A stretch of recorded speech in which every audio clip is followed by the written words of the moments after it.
20,000 feet in the air and the world looks like a toy train set. Yeah, it's a sight that retired Army 82nd Airborne veteran Bob Johansen Jr. has seen dozens of times, serving in one of the most well-known American military units. Yeah, tonight in our RBC Wealth Management Voice for Veterans segment, Eddie Kadam tells us this incredible trip to the ground and how all those landings took a toll.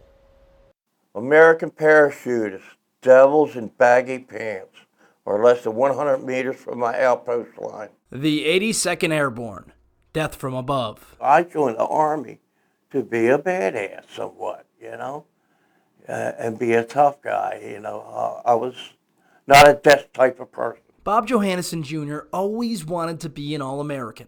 He earned that name through the famed 82nd Airborne. Amphibious jungle training down in Panama. Went to desert training in Death Valley for 2 weeks. And I was in, my last unit was a Black Hawk unit. He became a sergeant within 3 years. Serving during the Cold War, he saw the uniforms change from that olive to camo. That was the first time they started drones around that period in about 1983.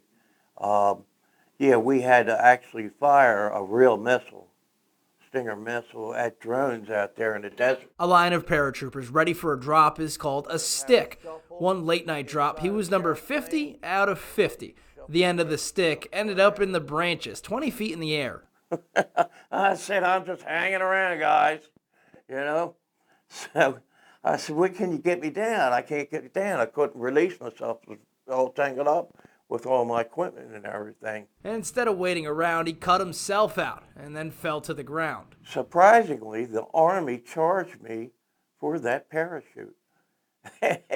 I couldn't believe it, but that's government issue. That's why you're called a G.I. Joe. Your government issue, even yourself, is government issue. $110, he got to keep the parachute. He used it as a decoration at his brother's wedding. His 46 jumps also earned him 2 hip replacements. When he came to the VA, they knew what he did based off of his injuries, and they built a personal connection. Eating something good or just, doing something good for yourself. And when I leave the VA or after I talk to a veteran, I feel so much better about myself and about other people. He hasn't jumped since he retired. I can't sleep at night. They pop up from nowhere, and we never know when or how they will strike next. Seems like the black-hearted devils are everywhere. The memories of the view from above only overshadowed by the men and women that he soared with. At the VA Maryland Healthcare Center, Eddie Kadam, WMAR 2 News.